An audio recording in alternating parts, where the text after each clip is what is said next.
Hello everyone, welcome to this channel. तो आज हम यहाँ पे लेके आए हैं एनटीए अभ्यास ऐप में जो फुल सिलेबस की मॉक टेस्ट हैं उनमें से जो सिलेक्टेड इंपॉर्टेंट क्वेश्चंस हैं वो यहाँ पे हम आपके सामने लेके आए हैं और एक एक करके उनको डिस्कस करेंगे। तो यदि आप चैनल पर पहली बार आए हैं तो चैनल को सब्सक्राइब कीजिए और वीडियो यदि आपको पसंद आती है तो लाइक भी जरूर दबा के जाएं। जिसमें आपको दिया है a uniform circular disc has a radius r and mass m। तो इस डिस्क है हमारे पास, उसका रेडियस r है, मास उसका स्मॉल m है। एक पार्टिकल जिसका mass also small m is fixed at a point a on the edge. पॉइंट a ऑन द एज पे यहाँ पे फिक्स कर दिया है पार्टिकल को।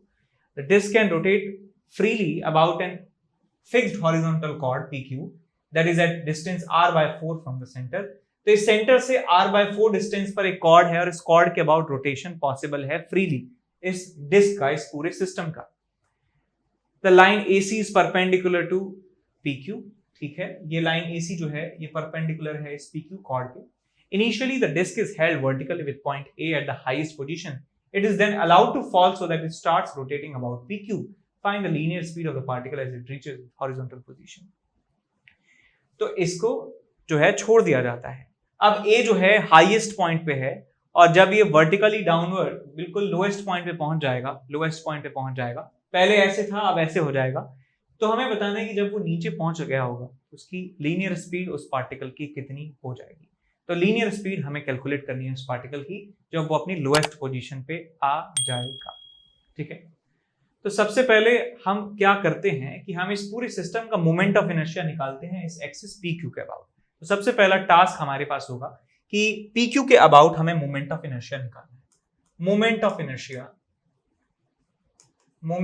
इनर्शिया अबाउट कॉर्ड PQ, ठीक।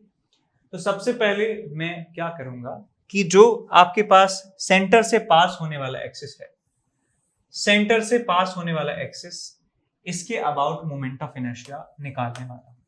ये इसको मैं कह देता हूं लेट्स से I1 कह देता हूं इसको, ठीक। और जो हमारे पास कॉर्ड है हमारे पास PQ, इसके अबाउट मोमेंट ऑफ इनर्शिया को I2 कह देता हूं, ठीक है, चलेगा। तो यदि मैं बात करूं इस I1 की, I1 कैसे निकालें, तो पहले हम बात करें डिस्क का मोमेंट ऑफ इनर्शिया इस एक्सिस के अबाउट कितना होता है, mr²/4 के बराबर। और ये पार्टिकल की जो दूरी है यहां से r के बराबर है। सो मैं I1 की वैल्यू लिख सकता हूं mr²/4 plus m into r², तो आ जाएगा आपके पास 5mr² डिवाइडेड बाय 4। अब देखिए ध्यान से कि डिस्क का जो सेंटर ऑफ मास है,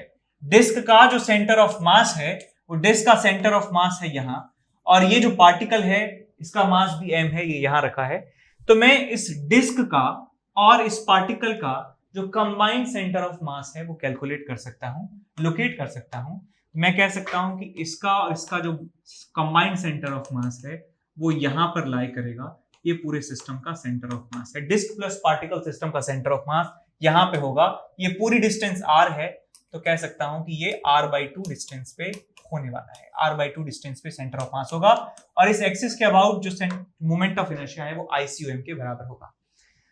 तो मैं इस एक्सिस के बीच में और इस एक्सिस के बीच में पैरेलल एक्सिस थ्योरम का इस्तेमाल करने वाला हूं, बिकॉज आप जानते हैं कि पैरेलल एक्सिस थ्योरम आप तभी लगा सकते हैं कि जब एक्सिस एक सेंटर ऑफ मास से पास होता हो और इस एक्सिस से पैरेलल कोई और एक्सिस हो। तो मैं यहां पे पैरेलल एक्सिस थ्योरम का इस्तेमाल करने जा रहा हूं। मैं लिखूंगा कि इस एक्सिस के about moment of inertia I1 is equal to centre of mass के about moment of inertia ICUM plus total mass कितना है सिस्टम का 2m इंटू इन दोनों एक्सिस के बीच का जो डिस्टेंस है r/2 का स्क्वायर। तो ये हम निकाल चुके हैं, कितना है 5mr²/4 और ये आपके पास minus of 2mr²/4 is equal to ICOM। तो यहां से 5 में से 2 गए तो 3, so 3/4 mr² आपको यहाँ पे मोमेंट ऑफ इनर्शिया मिल जाता है सेंटर ऑफ मास से पास होने वाले एक्सिस के अबाउट। अब मुझे तो निकालना है इस कॉर्ड PQ के अबाउट, इस एक्सिस PQ के अबाउट मोमेंट ऑफ इनर्शिया। तो मैं इसके और इसके बीच में पैरेलल एक्सिस थ्योरम फिर से लगा सकता हूं। ठीक है, आप ये बात समझ रहे हैं ना कि I1 और I2 के बीच में पैरेलल एक्सिस थ्योरम नहीं लगा सकता, बिकॉज कोई भी यहाँ पे सेंटर ऑफ मास से पास नहीं हो रहा है। तो मुझे इसके और इसके साथ में ही मैं पैरेलल एक्सिस थ्योरम लगा सकता हूँ। तो लिखूंगा मैं I2 is equal to moment of inertia of centre of mass axis plus total mass of the system 2m into ये डिस्टेंस कितनी है, ये आपके पास है r/4, ये आपके पास है r/2 और आपके पास है 3r/4 का स्क्वायर। तो यहां से आपको मिल जाएगा answer, centre of mass axis के about moment of inertia is 3/4 mr square plus 2m into 9r square divided by 16। तो यहां से देखिए आपको क्या मिलता है, इसको आप 16 एलसीएम ले लीजिए, 4 से 4 की 12 प्लस 1 18, तो आ गया आपके पास 30/16। सो 30/16 या लिख सकता हूं इसको 15/8 mr स्क्वायर, ये आपको मोमेंट ऑफ इनर्शिया मिल जाता है कॉर्ड PQ के। तो PQ के अबाउट मोमेंट ऑफ इनर्शिया मिल गया 15/8 mr स्क्वायर। अब असली क्वेश्चन पे आते हैं। हमें दिया है कि पहले जो सिचुएशन थी कुछ ऐसी थी, कॉर्ड PQ यहां थी और ये पार्टिकल यहां था, डिस्क ऐसे रखी हुई है, ये वर्टिकल प्लेन में मूव करने के लिए फ्री है। अब ये ऐसे रोटेट होती है और ऐसे धम से नीचे गिर जाती है, और मैं फाइनल कॉन्फ़िगरेशन यदि यहाँ पे ड्रॉ करने की कोशिश करूं तो इस तरीके से आपको ये मिलता है। ये पार्टिकल जो है यहाँ पे आ जाता है, पार्टिकल M, और ये यहीं पे रहता है। ठीक, अब देखिएगा, सो मैं यहाँ पे कंजर्वेशन ऑफ मैकेनिकल एनर्जी का इस्तेमाल करूंगा। कंजर्वेशन ऑफ मैकेनिकल एनर्जी का मैं मान लेता हूं कि जैसे ही यहाँ पे जब यहां से स्टार्ट किया था इसने मोशन, तो एंगुलर स्पीड 0 के बराबर थी और यहाँ पे जो एंगुलर स्पीड है वो ओमेगा के बराबर हो चुकी है। सो मैं लिखूंगा यहाँ पे work done by gravity is equals to change in kinetic energy. Change in kinetic energy. अब वर्क डन बाय ग्रेविटी देखिए कैसे लिखेंगे। तो सेंटर ऑफ मास पूरे सिस्टम का यहाँ था, सेंटर ऑफ मास सिस्टम का यहाँ था, और यहां से इसकी जो दूरी थी वो r/4 और r/2 3r/4 के बराबर थी। और अब जो पूरा सेंटर ऑफ मास है सिस्टम का, वो अब इतना ही डिस्टेंस नीचे आ चुका है, 3r/4 डिस्टेंस नीचे आ चुका है। तो सेंटर ऑफ मास का ओवरऑल डिस्प्लेसमेंट यदि देखें, सेंटर ऑफ मास यहां से आ चुका है यहाँ पे, तो ये जो टोटल डिस्टेंस है कितनी आ चुकी है, 2 × 3r/4। तो 3r/2 डिस्टेंस ये नीचे आ चुका है सेंटर ऑफ मास। तो मैं यहाँ पे लिखूंगा ग्रेविटेशनल फोर्स का वर्क डन, टोटल मास है 2m into g into displacement कितना हुआ है नीचे वर्टिकल डायरेक्शन में, which is 3r/2 is equals to change in kinetic energy, जाएगा आपके पास half 15/8 mr square half I omega square. ठीक, ये आपको मिल गया। तो यहां से 2 से 2 कैंसिल आउट हो जाएगा, और यहाँ R से एक R कैंसिल आउट हो जाएगा, और यहाँ M से M कैंसिल आउट हो जाएगा। तो यहां से आपको 3 से चला गया 5 बार, 8 यहाँ जाएगा, आपको मिलेगा 16g डिवाइडेड बाय 5r आपको यहाँ पे मिल जाती है ओमेगा की वैल्यू। लेकिन हमसे पूछा क्या है, हमसे पूछा है कि ये जो पार्टिकल है इसकी लीनियर स्पीड क्या होने वाली है। तो पार्टिकल की दूरी इस एक्सिस से कितनी है, पार्टिकल की दूरी इस एक्सिस से कितनी है कि ये यहां से है r/4 और ये यहां से है r। सो 5r/4 डिस्टेंस पर है यहां से लेके ये पार्टिकल। तो मैं इसकी स्पीड लिख सकता हूं v = 5r/4 इंटू ओमेगा के बराबर। तो यहां आपको मिल जाएगा 25/16 r square into omega which is 16g/5r का अंडर रूट। तो यहां से देखिए 16 से 16 कैंसिल आउट हुआ, 5 से गया 5 टाइम्स, r से गया r बार, तो आंसर मिल जाएगा √5gr के बराबर। सो √5gr के बराबर इसकी लीनियर स्पीड इस पार्टिकल की हो जाती है। ऑफ कोर्स इसको हम रेटिंग देंगे 5 आउट ऑफ 5। अच्छा सवाल था वैसे, मोमेंट ऑफ इनर्शिया में काफी मशक्कत करनी पड़ी थी।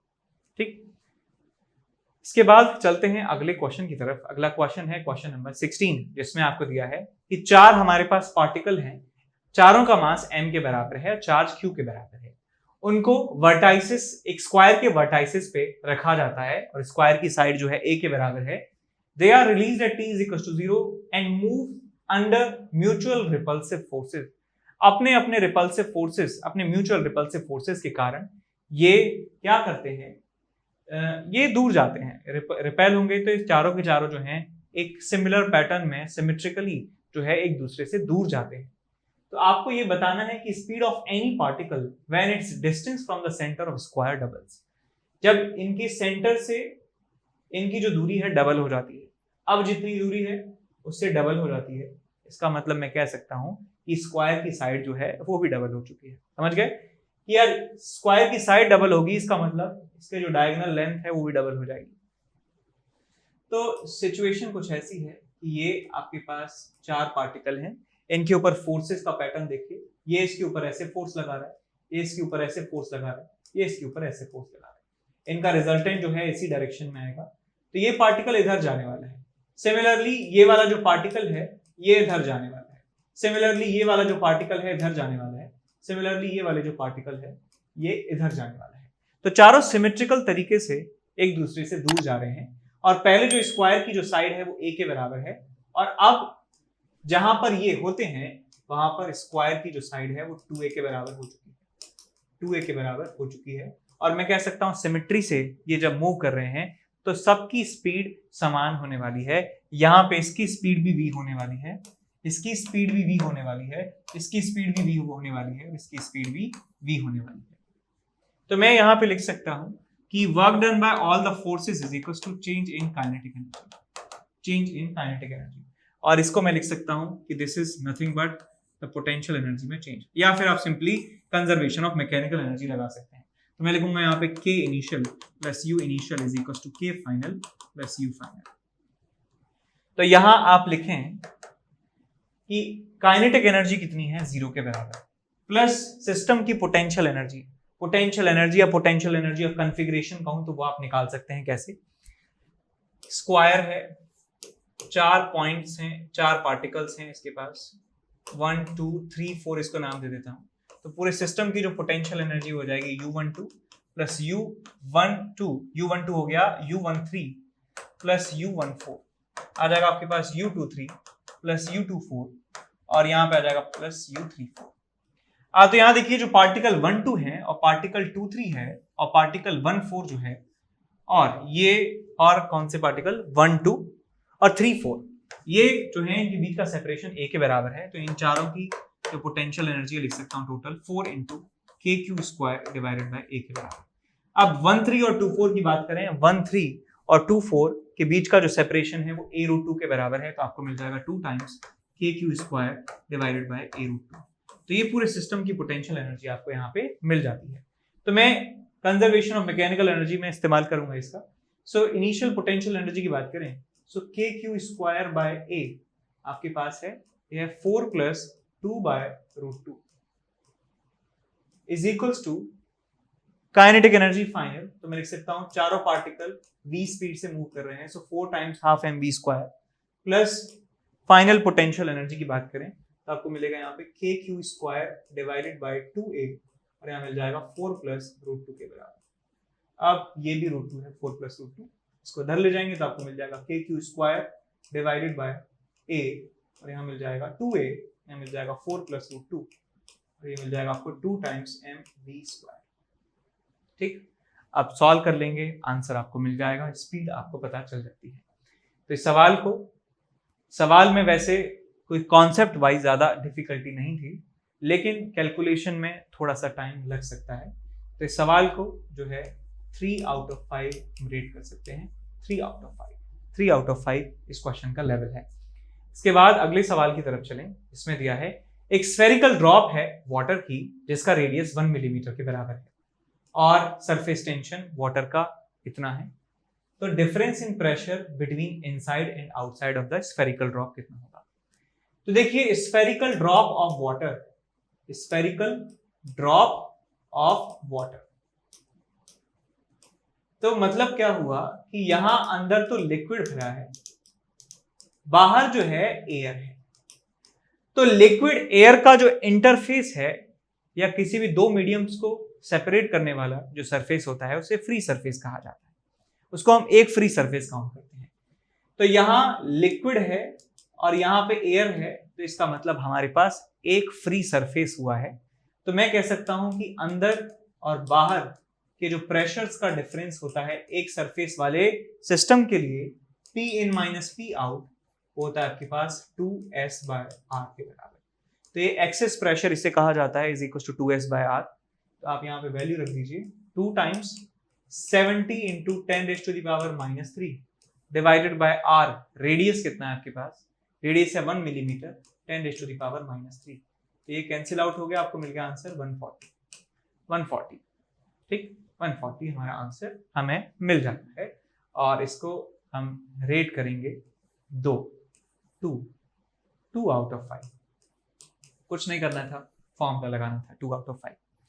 इसके बाद चलते हैं अगले सवाल की तरफ, जिसमें आपको दिया है एक स्टैंडर्ड सेल है of 1.08 volt is balanced by the potential difference across 90 centimetre of a 1 metre long wire supplied by a cell of EMF 2 volt through a series resistor of resistance 2 ohm.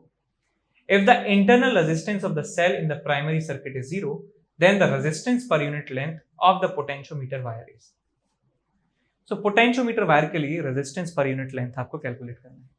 Situation कुछ ऐसी है, हमारे पास potentiometer है और potentiometer का जो EMF है 2 volt के बराबर है और इसका खुद का कोई इंटरनल रेजिस्टेंस नहीं है, लेकिन साथ में एक 2 ओम का रेजिस्टर लगाया हुआ है और इसको जोड़ दिया गया है एक वायर से, और वायर की जो लेंथ है वो 1 मीटर है, यानी कि 100 सेंटीमीटर है। 100 सेंटीमीटर इसकी लेंथ है।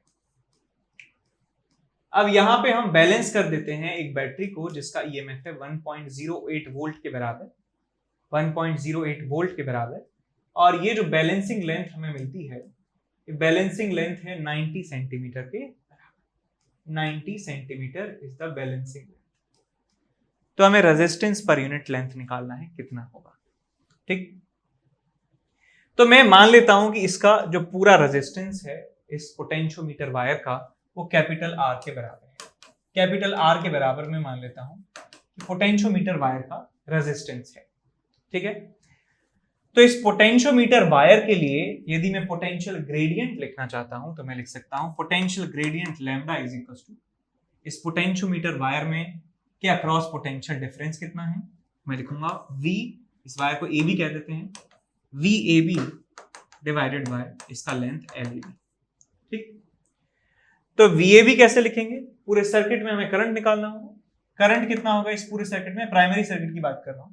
सो 2 EMF है divided by 2 plus R, this is the current इस पूरे सर्किट में है, और करंट इनटू ये पूरा रेजिस्टेंस कर दूंगा तो मुझे पूरा पोटेंशियल डिफरेंस मिल जाएगा, और इसे लेंथ से मल्टीप्लाई कर दूंगा, लेंथ से डिवाइड कर दूंगा तो हमें यहाँ पे आंसर मिल जाएगा लैम्डा का।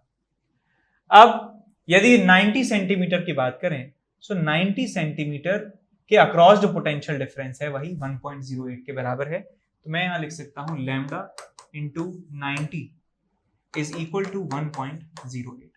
तो लैम्डा की वैल्यू यहाँ रख दीजिए, कितना आ जाएगा आपके पास 2R upon 2 plus R into 90 is divided by 100 is equal to 1.08।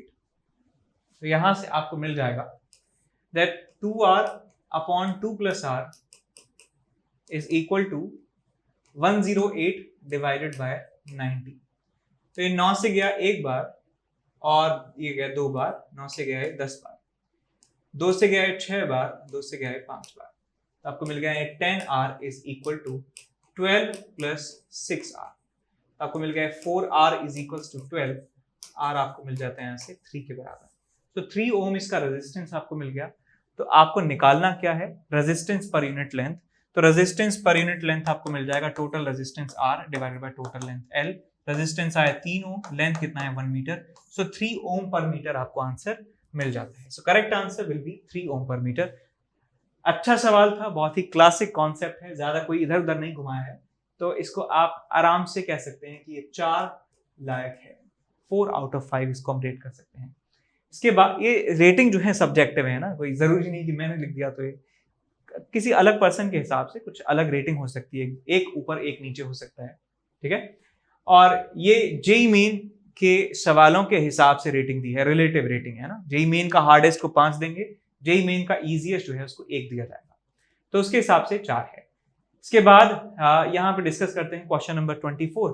Question number 24 में आपको दिया है कि एक थिन प्लेनो कॉन्वेक्स लेंस है जो एग्जैक्टली फिट हो जाता है प्लेनो कॉन्केव लेंस में with their plane surface parallel to each other as shown in figure.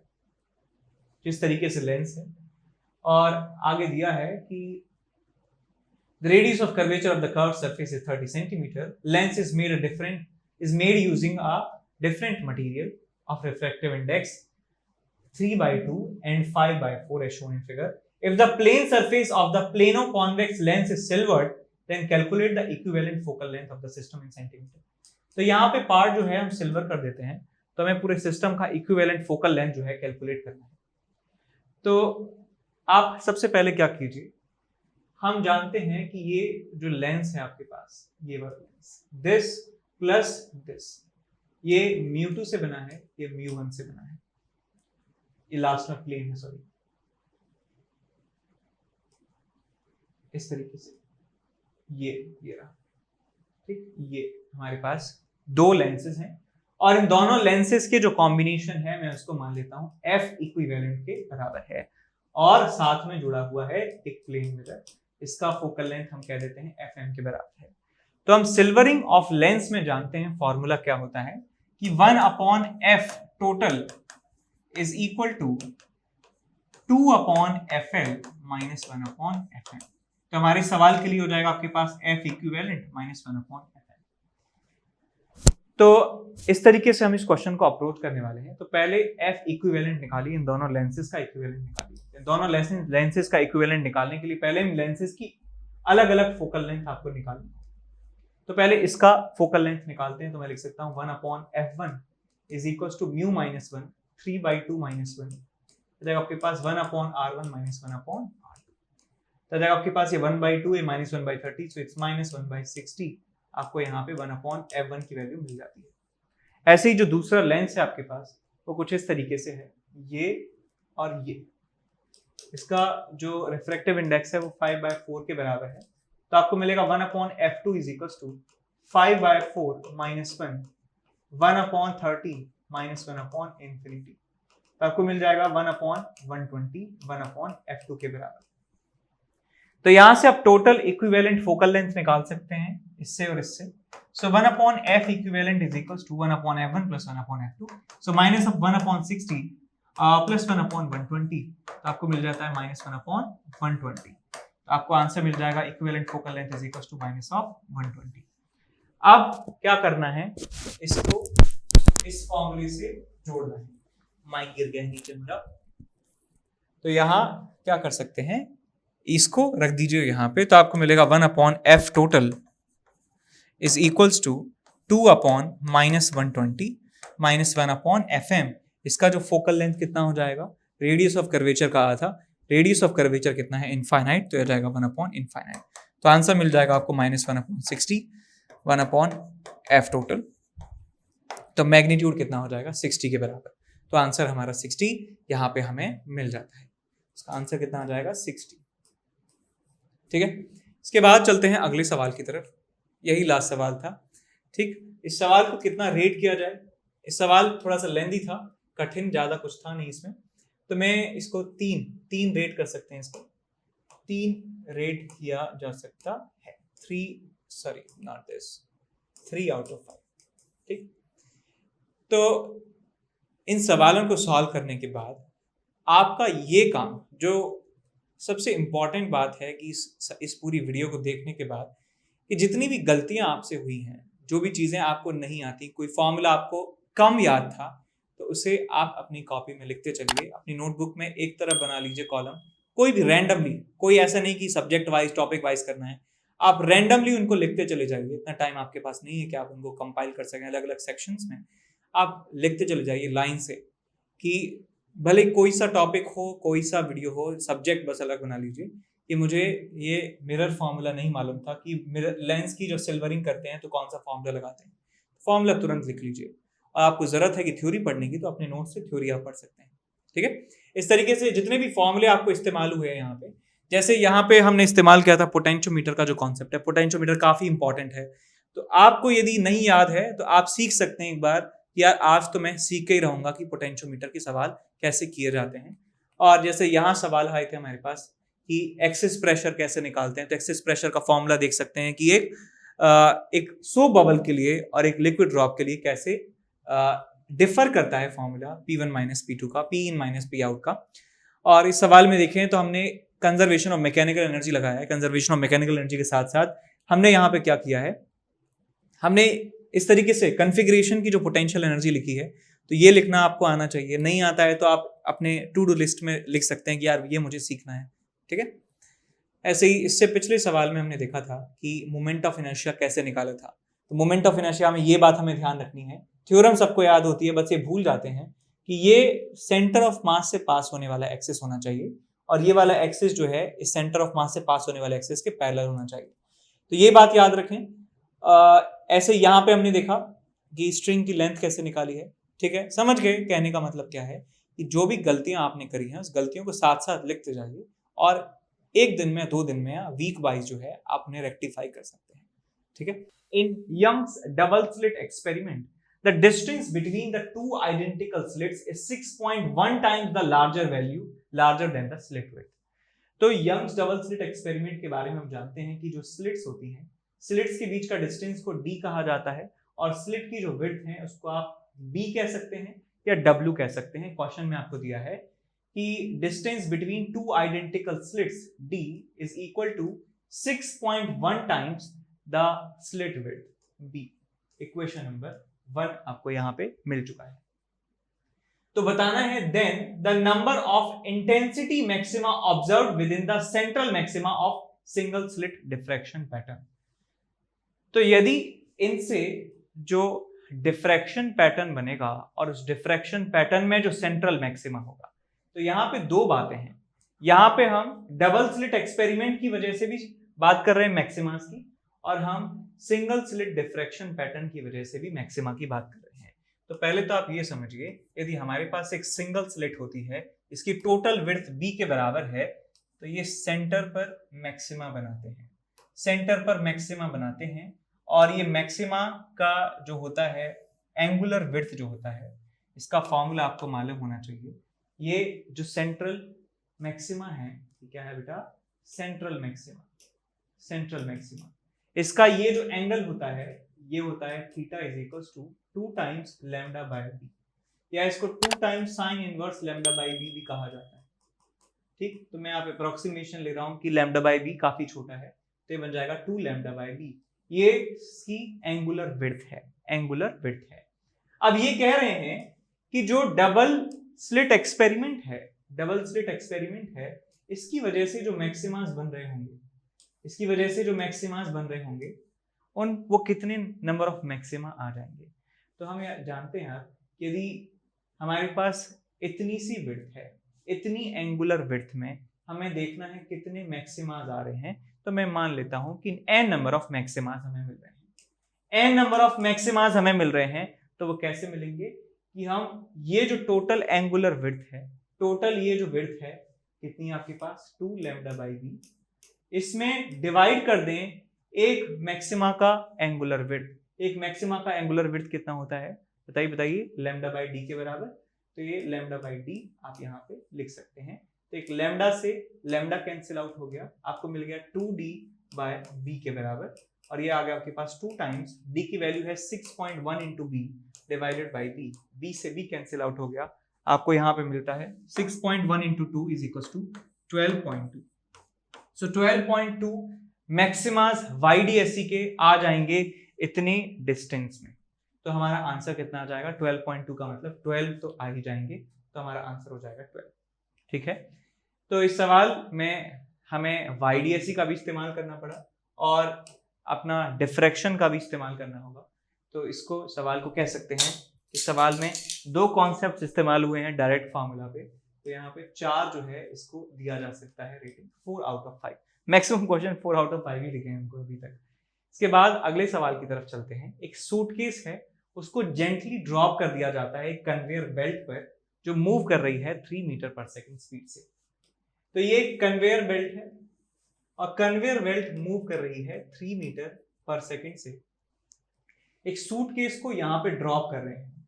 तो ध्यान से देखिए, सूटकेस की वेलोसिटी 0 है और इसकी वेलोसिटी जो है नॉन जीरो है, इन दोनों के बीच में फ्रिक्शन है तो क्या होगा, जैसे ही ये नीचे जाएगा, जैसे ही इससे टच होगा, फ्रिक्शन इस सूटकेस के ऊपर आगे की तरफ लगेगा और फ्रिक्शन का नेचर कैसा होगा, काइनेटिक फ्रिक्शन होगा, बिकॉज इन दोनों की जो बीच में रिलेटिव मोशन हो रहा है तो काइनेटिक फ्रिक्शन इन दोनों के बीच में लग रहा होगा और काइनेटिक फ्रिक्शन की जो वैल्यू है वो कांस्टेंट होती है और कांस्टेंट उस काइनेटिक फ्रिक्शन की वजह से मैं एक्सेलरेशन बता सकता हूं, एक्सेलरेशन ऑफ सूटकेस कितना हो जाएगा आपके पास म्यू mg, ये आपके पास फोर्स है काइनेटिक फ्रिक्शन का डिवाइडेड बाय मास, आपको मिल जाएगा म्यू के इनटू जी, ये एक्सेलरेशन है सूटकेस का।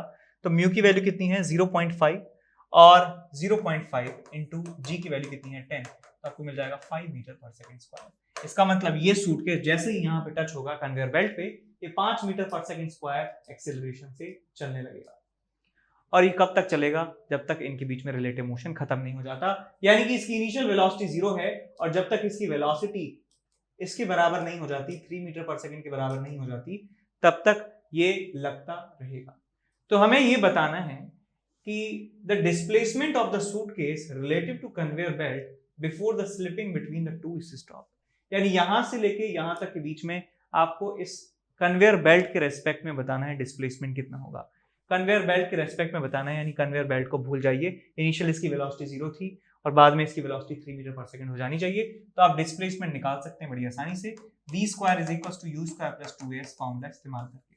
तो फाइनल स्पीड हो जाती है 3 का square is equals to initial speed कितनी है 0 का स्क्वायर प्लस 2 इंटू a कितना है 5 इंटू s, तो s की वैल्यू आपको मिल जाती है 0.9 मीटर के, तो 0.9 मीटर रिलेटिव टू दिस ये मूव करेगा और उसके बाद स्लिपिंग दोनों की रुक जाएगी, तो 0.9 हमारा आंसर हमें मिल जाता है। इसके बाद चलते हैं, अच्छा इसको रेट करा जाए तो इसमें ज्यादा कुछ था नहीं, तो इसको 3 आउट ऑफ 5 हम रेट कर सकते हैं। इसके बाद चलें अगले सवाल की तरफ, जिसमें आपको दिया है a glass bulb of the volume 400 centimetre cube is connected to another bulb of volume 200 centimetre cube by means of tube of negligible volume. तो एक बल्ब हमारे पास है इस तरीके से और बल्ब का जो वॉल्यूम है वो 400 सेंटीमीटर क्यूब है और इसको जोड़ दिया जाता है एक 200 सेंटीमीटर क्यूब के बल्ब से, 200 सेंटीमीटर क्यूब के बल्ब से। वॉल्यूम ट्यूब का नेग्लिजिबल है, यानी कि इनका और इनका वॉल्यूम ही आपको कंसीडर करना है। बल्ब के अंदर ड्राई एयर है और बोथ कॉमन टेम्परेचर और प्रेशर 20 डिग्री सेल्सियस और 1 atm पर रखे हुए हैं। तो इसका टेम्परेचर 20 डिग्री सेल्सियस यानी कि 293 केल्विन, इसका टेम्परेचर भी 293 केल्विन और प्रेशर की बात करें 1 atm इसका प्रेशर और इसका प्रेशर भी 1 atm के बराबर है। ठीक, the larger bulb is now emerged in a steam eight 100 degree Celsius, यानी कि इनमें से जो बड़ा है जिसका वॉल्यूम ज्यादा है उसको अब रख दिया जाता है 100 डिग्री सेल्सियस टेम्परेचर पर, यानी कि 373 केल्विन टेम्परेचर पर, और इसको जो है स्मॉलर वाले को एक मेल्टिंग आइस में रख दिया जाता है, यानी कि 273 केल्विन पर रख दिया जाता है। तो आपको बताना है कि कॉमन प्रेशर कितना होगा। तो कॉमन प्रेशर निकालने के लिए हम देखिए हमें क्या करना है, हम कह सकते हैं कि ये जो पूरा प्रोसेस हुआ है इसको हीट करने का, इसको चिल करने का, उस पूरे प्रोसेस में ही ये यहाँ से जो गैस है, यहाँ से जो एयर है वो बाहर नहीं निकली है, यानी नंबर ऑफ मोल्स जो इस पूरे सिस्टम के अंदर पहले थे, नंबर ऑफ मोल्स उतने ही बाद में हैं। तो मैं यहाँ पे कह सकता हूँ कि मोल्स का कंजर्वेशन हमें यहाँ पे करना है, मोल्स का कंजर्वेशन यहाँ पे करना है। जितनी क्वांटिटी यहाँ पे पहले थी उतनी क्वांटिटी बाद में होने वाली है। क्वांटिटी इसमें और इसमें दोनों में जोड़नी है, इसमें और इसमें जो टोटल नंबर ऑफ मोल्स थे पहले और इसमें टोटल नंबर ऑफ मोल्स थे बाद में, ये आपको लिखना है। नंबर ऑफ मोल्स हम जानते हैं आइडियल गैस इक्वेशन से लिख सकता हूँ PV अपॉन RT के बराबर। तो पहले प्रेशर था 1 atm, PV वॉल्यूम था 400 divided by RT R into 293 plus 1 into 200 divided by R into 293, ये इनिशियल नंबर ऑफ मोल्स थे इस पूरे सिस्टम के अंदर, is equal to final moles की बात करें फिर से फॉर्मूला लगाऊंगा PV upon NO, final pressure नहीं पता कितना है, वॉल्यूम अभी भी इतना है 400 डिवाइडेड बाय R की वैल्यू R है, टेम्परेचर की वैल्यू 373 है, प्लस यहाँ पे देखें यहाँ प्रेशर भी सेम होगा बिकॉज ये एक ट्यूब से कनेक्टेड है, तो प्रेशर अल्टीमेटली इक्वल ही रहने वाला है।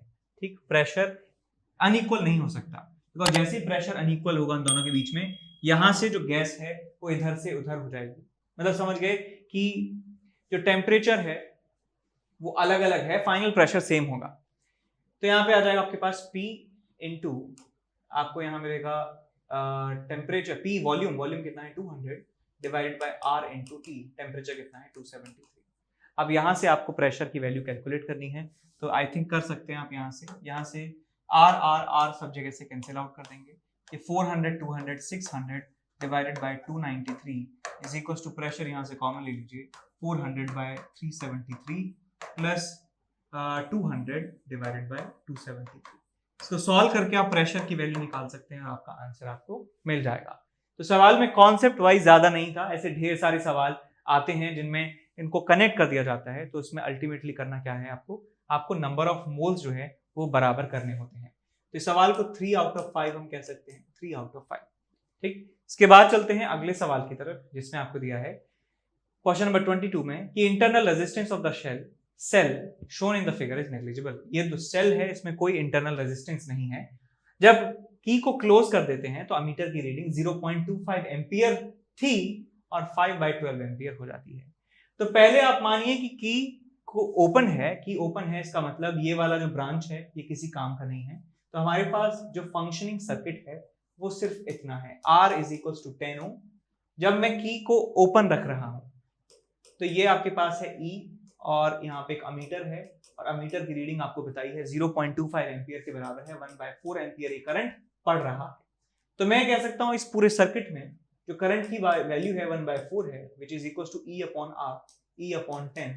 तो यहाँ से E की वैल्यू आपको मिल जाती है 2.5 वोल्ट के बराबर। 2.5 वोल्ट आपको मिल जाएगा 10/4 2.5। अब इसके बाद हम क्या करते हैं, की को कर देते हैं क्लोज। की को क्लोज कर देंगे तो यहाँ पे एक रेजिस्टेंस R1 है, यहाँ पे रेजिस्टेंस 10 ओम का है। ये दोनों जो है पैरेलल में आपस में जुड़ जाएंगे और पूरे सर्किट में जो करंट है, अमीटर में जो करंट है वो 5/12 एम्पियर के बराबर हो जाता है। तो मैं 5/12 की वैल्यू लिख सकता हूँ की को क्लोज करने के बाद, इज इक्वल टू ईएमएफ कितना है 2.5 डिवाइडेड बाय ये पूरा रेजिस्टेंस कितना है, लिख सकता हूँ 10R1 divided by 10 plus R1, 10 into R1 10 plus R1। ठीक, लिख सकते हैं। अब इसको आपको करना है सॉल्व। सो 2.5 से एक डेसिमल हटा के आप 10 लिख सकते हैं। 25 से चला गया 4 बार, 4 से गया 3 बार। So 5/3 is equals to 10 plus R1 divided by R1 आपको यहाँ पे मिल जाता है। इसको क्रॉस मल्टीप्लाई कर दीजिए तो आपको मिल जाएगा 5 into R1 is equal to 30 plus 3R1। तो आपको मिल जाएगा 2R1 इज इक्वल टू 30 और R1 की वैल्यू आपको मिल जाती है 15 ओम के बराबर, 15 ओम के बराबर। तो हमारा आंसर कितना आ जाएगा 15 ओम। सवाल में कुछ भी नहीं था तो इसको 2 आउट ऑफ 5 आप रेट कर सकते हैं। 2 आउट ऑफ 5 कुछ नहीं था, पहले सर्किट दिया था, बाद में सर्किट दिया था। ठीक, इसके बाद चलते हैं अगले सवाल की तरफ, जिसमें आपको दिया है एक यूनिफॉर्म रॉड है PQ जिसका लेंथ है L के बराबर और इसका मास है M के बराबर, is placed on a smooth horizontal surface. एक हॉरिजॉन्टल सरफेस पे ये रखी हुई है। अब हॉरिजॉन्टल का मतलब समझिए कि mg जो है वो अंदर की तरफ है और नॉर्मल रिएक्शन बाहर की तरफ है। तो इस डायरेक्शन में mg गलती से ना लगा दें। लोग क्या करते हैं, पढ़ते नहीं है कि हॉरिजॉन्टल है वर्टिकल है और फिर mg कभी लगा देते हैं अपनी मर्जी से, कभी नहीं भी लगाते हैं, डिपेंड करता है आंसर आ रहा है कि नहीं। ठीक है, तो ऐसी गलती ना करें, आप पढ़ें ध्यान से कि हॉरिजॉन्टल सरफेस है, इसका मतलब हम ऊपर से देख रहे हैं इसको और वो डायग्राम आपको दिखाई दे रहा है। ठीक, तो आगे इसमें दिया है it is hinged at one of its end and touches the conducting circular loop at the other end. The system is subjected to vertical magnetic field B0. Rod is given angular velocity ω0 about the axis passing through P. The time after which its angular velocity become half, it's this much. Find the value of A plus B. तो सवाल को solve करना start करते हैं। तो हमारे पास एक conducting ring है और इस कंडक्टिंग रिंग में एक रेजिस्टर लगा हुआ है P से लेकर नीचे तक। ये आपके पास एक रेजिस्टर है जिसका रेजिस्टेंस R के बराबर है और एक रॉड PQ यहाँ पे लगाई गई है, एक रॉड PQ यहाँ पे लगाई गई PQ, और ये रॉड इस P के अबाउट रोटेट हो सकती है। इसका एक एंड इस कंडक्टिंग लूप पर है और ये इस तरीके से रोटेट हो सकती है। ठीक है, अब हम करते क्या है कि यहाँ पे एक मैग्नेटिक फील्ड एग्जिस्ट करता है B0 के बराबर अंदर की तरफ, इसको ω0 वेलोसिटी दी जाती है। ω0 वेलोसिटी इस रॉड को प्रदान की जाती है और मैग्नेटिक फील्ड हर जगह अंदर की तरफ है। तो मैं कह सकता हूं जब भी कोई रॉड मैग्नेटिक फील्ड लाइंस को कट करती है तो रॉड के अंदर एक ईएमएफ इंड्यूस हो जाता है। तो मैं यहां t बराबर 0 पे यदि बात करूं तो ये रॉड की वेलोसिटी है इस तरफ, मैग्नेटिक फील्ड है अंदर की तरफ, v क्रॉस b इस तरफ आपको मिल रहा है। इसका मतलब इस रॉड के अंदर एक इस तरह का ईएमएफ डेवलप हो जाने वाला है। ये ईएमएफ यहां पे डेवलप होगा जिसकी वैल्यू मैं लिख सकता हूं E is equal to b omega naught l square divided by 2। ये फॉर्मूला आपको अब तक रटा हुआ होना चाहिए।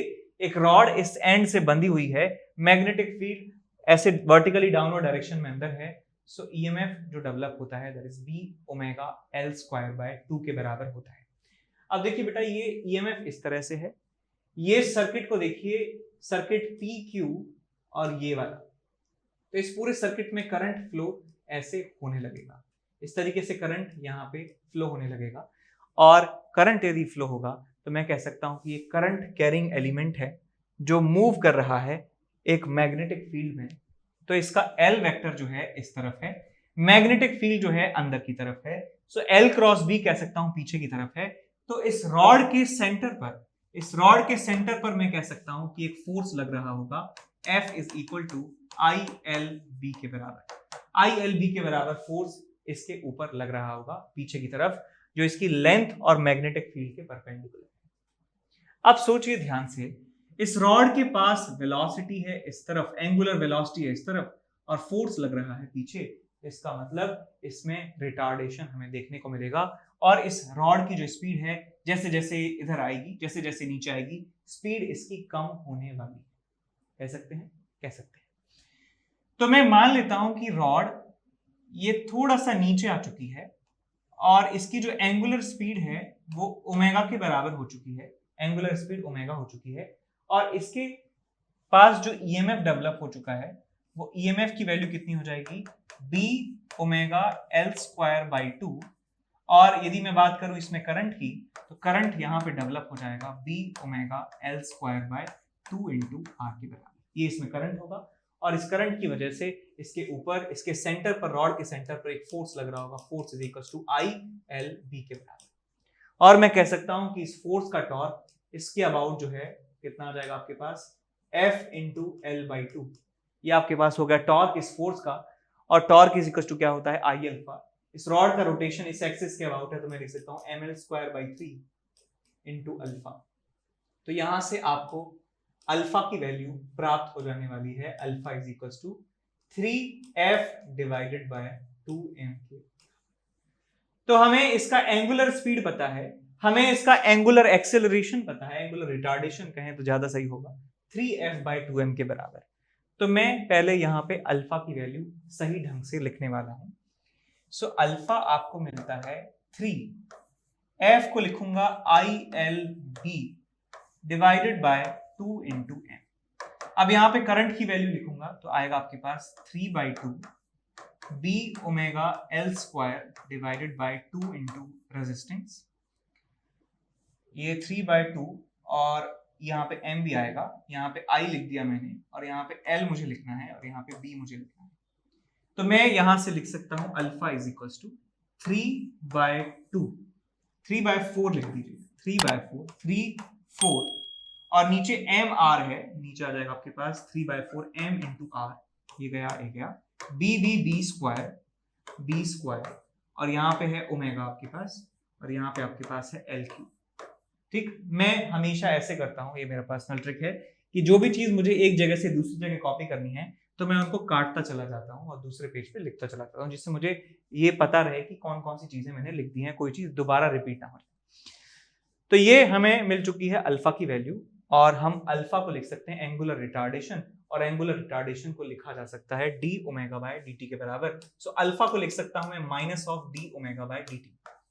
अब सर आपने माइनस क्यों लगाया, देखिए बेटा एंगुलर स्पीड जो है वो कम हो रही है, इसका मतलब D omega by d T is a negative value, तो नेगेटिव जो है मैंने पॉजिटिव बना दिया है इसको। तो अल्फा को मैं minus D omega by d T लिखूंगा, तो यहाँ पे आ जाएगा आपके पास 3b square L cube, 3b square L cube, और यहाँ पे है ओमेगा, नीचे आपके पास है 4mr is equal to minus of d omega by d t. तो आप डी ओमेगा को इधर ले जाइए, dt को इधर ले जाइए, तो आपको मिलेगा 3b² L³ upon 4mr into dt is equal to minus of d omega by omega. Minus को इधर ले जाइए और इंटीग्रेट कर दीजिए। हमें पता है कि इनिशियल जो वेलोसिटी है ओमेगा नॉट के बराबर थी, टाइम t बराबर 0 था, और टाइम जब t बराबर t हो जाएगा तो ओमेगा की वैल्यू हो जानी चाहिए आधी ओमेगा नॉट बाय 2 के बराबर। तो यहां से इसको सॉल्व करेंगे तो आपको मिलेगा यहां से minus of ln2 is equal to, यहां पे मिलेगा आपको 3/4 माइनस में b² omega L³ divided by m into r into t. तो हमें क्या चाहिए, हमें टाइम निकालना है। तो टाइम की वैल्यू आपको मिल जाएगी 4mr, माइनस से माइनस गया, 4mr ln2 divided by 3 times b² into L³, 3b² into L³। एक L जो है हमारा एक्स्ट्रा आ रहा है, तो कहीं काटना या तो भूल गए हैं, काटना कहीं भूल गए हैं, ठीक है। तो कहाँ पे हो सकता है, यहाँ पे भूल गए हैं, यहाँ पे L आना चाहिए था, यहाँ पे एक L आना चाहिए था, और यहाँ पे एक L आएगा तो एक L हमारा कैंसिल आउट हो जाएगा। तो L की पावर 3 की जगह L की पावर 2 हमें यहाँ मिलेगा, L की पावर 2 यहाँ मिलेगी हमें, L की पावर 2 और L की पावर 2। तो ये रिजल्ट हमें मिल जाता है टाइम का। तो हमसे पूछा है कि ये और ये यदि A और B हैं तो A प्लस B की वैल्यू कितनी होने वाली है, तो A प्लस B लिख सकता हूँ मैं, 4 + 3 के बराबर होगा, दैट इज इक्वल टू 7। तो हमारा आंसर कितना आ जाएगा, 7 के बराबर। 7 हमारा करेक्ट आंसर होगा। इस सवाल में सब कुछ आपसे पूछ लिया था, काफी अच्छा सवाल था, तो मैं इसको 5/5 रेटिंग देता हूँ। तो ये जो है जेईई मेन के हिसाब से one of the hardest question माना जाए, ठीक। सो 5/5 इसको रेटिंग मिल जाती है। इसके बाद चलते हैं अगले सवाल की तरफ। अगला सवाल हमारे पास है कि एक सॉलिड स्फीयर है जिसका रेडियस r के बराबर है, उसके पास चार्ज है q, distributed in its volume with a charge density ρ is equal to kr⁴ a। तो एक सॉलिड स्फीयर है और इस सॉलिड स्फीयर की जो डेंसिटी है, जो चार्ज डेंसिटी है, वो चार्ज डेंसिटी आपको दे रखी है ρ is equal to kr⁴ a। हमें दिया हुआ है कि r is the distance from the center if the electric field at r is equals to r/2 is 1/8 times r is equals to r, find the value of a। यानी कि पहले तो हम ये सीखें कि हम किसी भी एक जनरल पॉइंट पर यहां से x डिस्टेंस पर कैसे इलेक्ट्रिक फील्ड निकाल सकते हैं। कि मान लीजिए कोई पॉइंट है यहाँ पे, इस पॉइंट पर मुझे इलेक्ट्रिक फील्ड निकालना है, तो कैसे निकालूंगा। तो इसके लिए मैं गॉस थ्योरम का इस्तेमाल करने वाला हूँ। गॉस थ्योरम का इस्तेमाल करूंगा तो यहाँ पे मैं एक गॉसियन सरफेस बनाऊंगा, एक गॉसियन सरफेस यहाँ पे मैं बनाऊंगा, और मैं कह सकता हूँ इस सिमेट्री से, क्योंकि यहाँ पे स्फेरिकल सिमेट्री हमारे पास है, तो इलेक्ट्रिक फील्ड जो है वो इस तरीके से यहाँ से पास हो रहा होगा। इलेक्ट्रिक फील्ड लाइंस इस गॉसियन सरफेस से रेडियली आउटवर्ड डायरेक्शन में पास हो रही होंगी। तो मैं यहाँ पे close integral of E dot ds यदि लिखना चाहूँ, close integral of E dot ds is equal to, अब यहाँ पे देखिए सेंटर से क्योंकि हम एक समान दूरी पर चल रहे हैं, सो इलेक्ट्रिक फील्ड का मैग्नीट्यूड हर एक पॉइंट पर क्या होगा, कांस्टेंट होगा। मैं लिख देता हूं इसको E इंटू 4πx² के बराबर is equal to q in divided by epsilon naught. इसके अंदर कितना चार्ज है वो आपको कैलकुलेट करना है। अब इसके अंदर यदि आपको चार्ज निकालना है तो हम जानते हैं कि इसके अंदर डेंसिटी जो है वो वेरिएबल है, तो वेरिएबल डेंसिटी के लिए आपको यहाँ पे एलिमेंट लेना होगा। तो एलिमेंट कैसे लेंगे, देखिए, तो मैं यहां से स्मॉल r डिस्टेंस पे एक dr थिकनेस का एक छोटा सा स्फीयर लेता हूं, छोटा सा स्फीयर लेता हूं dr थिकनेस का, और मैं यहां लिखूंगा कि इस छोटे से थिकनेस में, इस छोटे से स्फेरिकल एलिमेंट में कितना चार्ज भरा है। तो डेंसिटी कितनी है इस पूरे रीजन में, इस पूरे रीजन में डेंसिटी है kr⁴ इंटू इसका वॉल्यूम कितना है, इसका वॉल्यूम कितना है 4πr² इंटू dr। तो ये मुझे छोटा सा चार्ज मिल चुका है, छोटा सा चार्ज इस छोटे से रीजन में। तो मैं ये कह सकता हूं कि ऐसे जितने भी एलिमेंट्स बन रहे हैं r इज इक्वल टू 0 से r is equal to x तक, उन सारे एलिमेंट्स के अंदर जो चार्ज है वो मुझे चाहिए। तो यहाँ पे लिमिट लगा दूंगा मैं, r इज इक्वल टू 0 से r is equal to x, और 1/, ये टोटल चार्ज हुआ, और इसको एप्सिलॉन नॉट से डिवाइड कर देंगे बिकॉज ये गॉस लॉ हम लिख रहे हैं। तो ये हमें आंसर मिलने वाला है। अब इसे करते हैं सॉल्व, इसे करते हैं सॉल्व। तो यहाँ पे देखिए आपको क्या मिलने वाला है ये कांस्टेंट है, ये कांस्टेंट है, ये बाहर आ जाएगा। आर की पावर ए है, आर की पावर 2 है, तो आर की पावर 2 प्लस ए आ जाएगा। तो आपको यहाँ पे मिलेगा e into 4 pi x square is equal to, यहाँ मिलेगा आपको k into 4 pi, k into 4 pi r is raise to the power 2 plus a, r raise to the power 2 plus a into d r, और नीचे यहाँ पे मिलेगा epsilon naught. तो यहाँ पे आप लिमिट रखेंगे r इज इक्वल टू 0 से लेके x तक। तो देखिए आपको क्या मिलेगा, इंटीग्रेट करिए इसे, r is 2 plus A plus 1 divided by 2 plus A plus 1, और लिमिट लगाएंगे यहाँ पे 0 से लेके x, यहाँ आएगा आपके पास k into 4 pi by epsilon naught. तो आपको मिलेगा k 4 pi by epsilon naught into यहाँ पे मिलेगा x raise to the power 3 plus a divided by 3 plus a, और ये किसके बराबर है, e into 4 pi x square के बराबर। तो यहाँ 4 पाई से 4 पाई कैंसिल आउट हो जाता है, सो इलेक्ट्रिक फील्ड आपको मिलता है यहाँ से x raise to the power 1 plus a, और यहाँ मिलेगा आपको एप्सिलॉन नॉट 3 प्लस ए के बराबर। ठीक, ये आपको इलेक्ट्रिक फील्ड किसी भी x डिस्टेंस पर मिल जाता है। हमें क्वेश्चन में रिलेशन दिया है कि r/2 पर r की वैल्यू r/2 यानी x की वैल्यू r/2 से पर जो इलेक्ट्रिक फील्ड है which is 1/8 times of electric field at r is equals to capital R। तो आप एक बार इसमें x की वैल्यू r/2 रखिए और एक बार इसमें x की वैल्यू जो है आपको r रखनी है।